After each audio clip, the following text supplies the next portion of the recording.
सूरदास जी का अध्याय जो हमारे पाठ्यक्रम में शामिल है। सूरदास जी ने सूरसागर का एक भ्रमर गीत लिखा था। उस अध्याय को एनसीईआरटी के क्षितिज काव्यखंड के पाठ्यक्रम में शामिल किया गया है। सूरदास जी के परिचय के बारे में सबसे पहले हम जानेंगे। सूरदास जी का जन्म 1478 में माना गया है। इनके जन्म के बारे में दो अलग अलग मान्यताएं हैं। पहली मान्यता के अनुसार माना गया है कि इनका जन्म मथुरा के निकट रोनकता क्षेत्र में हुआ, जबकि दूसरी मान्यता यह है कि इनका जन्म दिल्ली के पास सिही नामक स्थान पर हुआ। सूरदास जी वल्लभाचार्य जी के शिष्य थे। वल्लभाचार्य जी के शिष्य अष्टछाप कवियों के नाम से जाने जाते थे। अष्टछाप कवियों में सर्वाधिक लोकप्रिय कवि जो थे वे सूरदास जी थे। सूरदास जी श्रीनाथ जी के मंदिर में भजन कीर्तन किया करते थे और वे मथुरा और वृंदावन के बीच गऊ घाट पर रहते थे। 1583 में पारसोली में उनका निधन हुआ। सूरदास जी के 3 महत्वपूर्ण ग्रंथ माने गए हैं। उनमें सूरसागर साहित्य लहरी और सूरसारावली शामिल है। सूरसारावली सर्वाधिक लोकप्रिय है। वे अपने काव्यखंड में वात्सल्य व श्रृंगार रस का प्रयोग करते थे। उनकी अतिमान्य भाषा ब्रज भाषा मानी जाती थी। वे अपनी कविताओं में ब्रज भाषा का निखरा हुआ रूप प्रस्तुत करते थे। लोकगीतों की परंपरा में भी उनकी कड़ी श्रेष्ठ थी। ये था सूरदास जी का परिचय।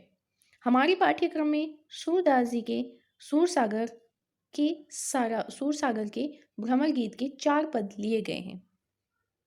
सूरदास जी का प्रसिद्ध ग्रंथ सूरसागर के भ्रमर गीत के 4 पद हमारे पाठ्यक्रम में शामिल हैं और उस भ्रमर गीत को हम एक भंवरे का नाम दे सकते हैं। एक भंवरे के माध्यम से गोपियाँ उद्धव जी को अपना प्रेम संदेश सुना रही हैं कि उनका प्रेम कितना दृढ़ है, वे कृष्ण से किस प्रकार प्रेम करती हैं और ब्रह्म ज्ञान उनके लिए क्या है।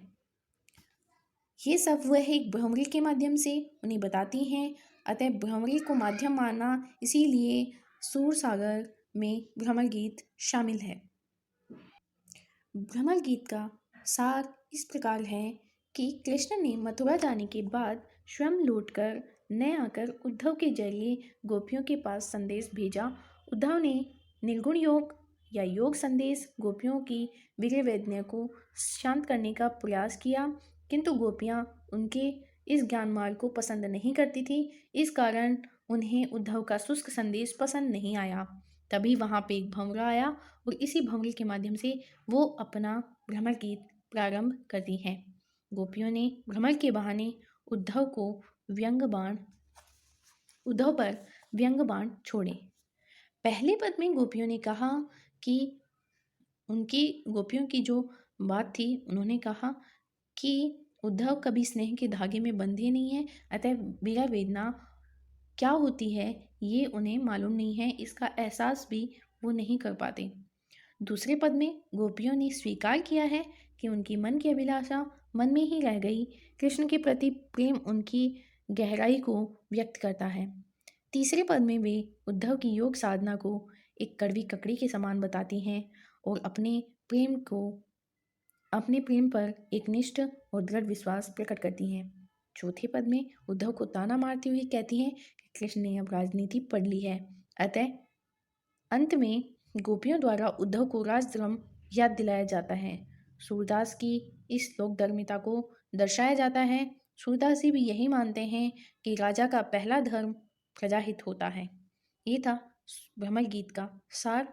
अब हम पद पढ़ेंगे। भ्रमर गीत के पहले पद की प्रस्तुति इस प्रकार है। उद्धो तुम अति बड़भागी अपरस रहत स्नेह तगाते नाहिन मन अनुरागी पुरनई पात्र है चल भीतर तारस देह न तागी जो जलमाह तेल की गागे बूंद न ताको लागी प्रीति नदी में पाँव न बोरियो दृष्टि न रूप परागी सूरदास अबला हम भोरी गुड़ चाटी जो पागी। उद्धव जी से गोपियाँ कहती हैं कि आप बहुत भाग्यशाली हैं। ये भाग्यशाली जो शब्द उनके लिए लिया गया है, ये एक व्यंग्यात्मक शब्द है। उन्होंने कहा कि आप स्नेह के पास रहते हुए भी आपका मन स्नेह में पड़ा ही नहीं, स्नेह के धागे में आप बंध ही नहीं पाए, स्नेह में लिपटे नहीं हो पाए, स्नेह से अछूते रह गए, स्नेह के धागे के निकट रह के भी। जिस प्रकार कृष्ण को वो स्नेह का माध्यम मानती हैं, वो कहती हैं आप कृष्ण रूपी प्रेम के पास रह के भी उनसे प्रेम नहीं कर पाए, उस धागे में, प्रेम रूपी धागे में नहीं बन पाए। उदाहरण के तौर पे देती हैं कि उदाहरण देख पुरानी बात का उदाहरण देती हैं, कमल के पत्ते का उदाहरण देती हैं कि जिस प्रकार कमल का पत्ता जल के भीतर रहता है, तारस देह न तागी, कीचड़ वाले जल में रहता है वो। सभी को पता है कमल का पुष्प जो उगता है वो कीचड़ में उगता है। तो उन्होंने कहा कि कीचड़ में रहते हुए भी कमल के पत्ते पे दाग नहीं लग पाता। जो जल माह तेल की गागे, जैसे जल के भीतर अगर तेल से सनी हुई गागी डालोगे, बूंद न ताको लागी, उस पर एक बूंद भी नहीं लगेगी। प्रीति नदी में पाँव न बोलो, आपने प्रेम की नदी में पैर नहीं डुबोया। दृष्टि न रूप पर आगी, आपने कृष्ण के प्रेम पर मुग्ध नहीं हुए, अतः आप प्रेम को नहीं समझ पाएंगे।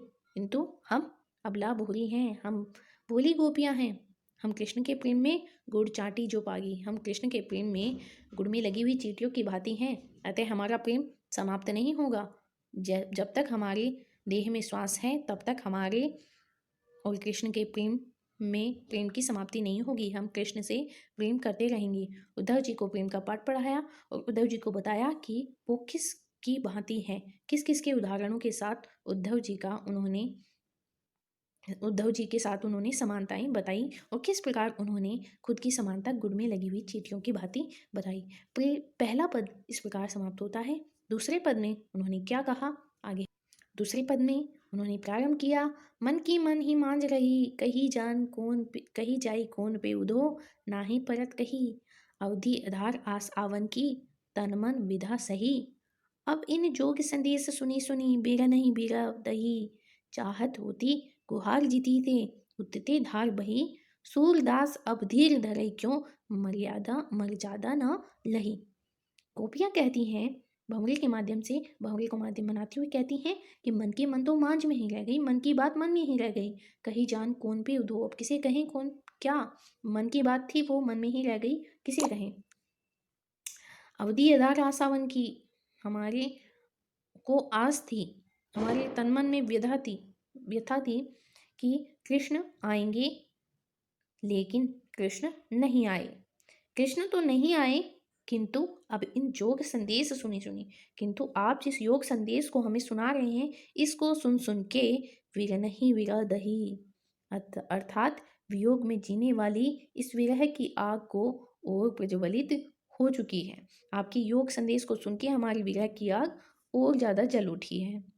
चाहित गुहुति गुहार जीती थे, चाहती थी कि हम कृष्ण को पुकारेंगे और वो हमारी रक्षा करने आएंगे। अतः वियोग की इस व्यथा से बचने के लिए हम कृष्ण को पुकारेंगे और वो आएंगे, उत्ते दार बही, किंतु वहीं से योग संदेश आ रहा है।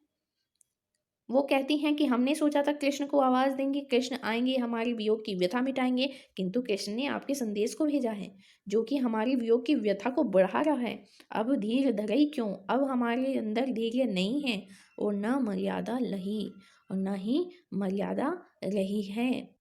तीसरा पद इस प्रकार है, हमारे हरि हारिल की लकड़ी, मन क्रम वचन नंदन नंदुर, यह दृढ़ करी पकड़ी, जागत सोवत स्वप्न दिवस निसी, कान्हा कान्हा जकरी, सुनत जोग लागत है ऐसो, ज्यों कोरी करवी ककरी, सो तो व्याधि हमको ले आए, देखी सुनी न करी, यह तो सूर तन्ही ले सोपो, जिनके मन चकरी।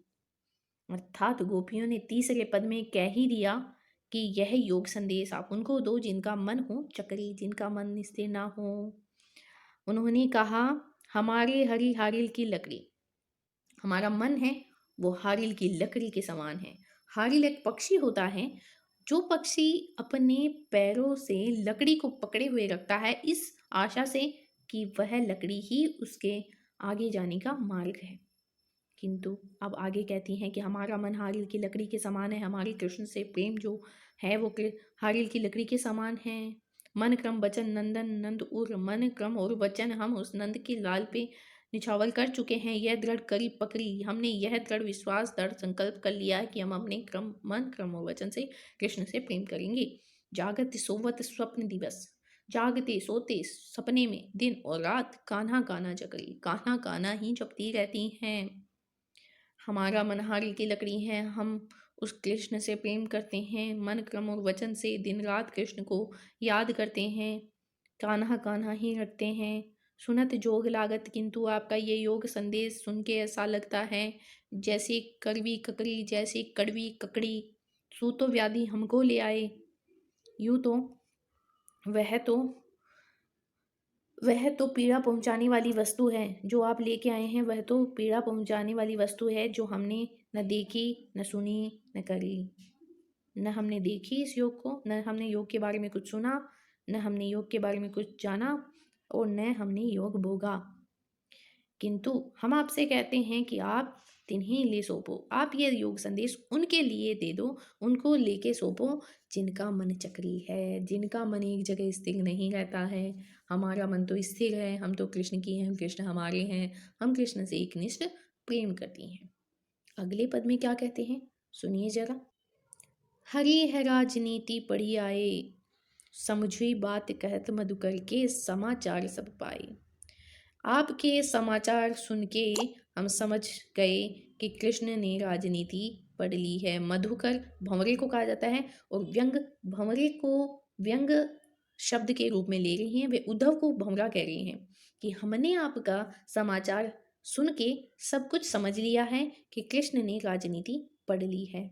एक अति चतुर होते पहले ही, वो तो पहले से ही चतुर थे, अब गुरु ग्रंथ पढ़ाए।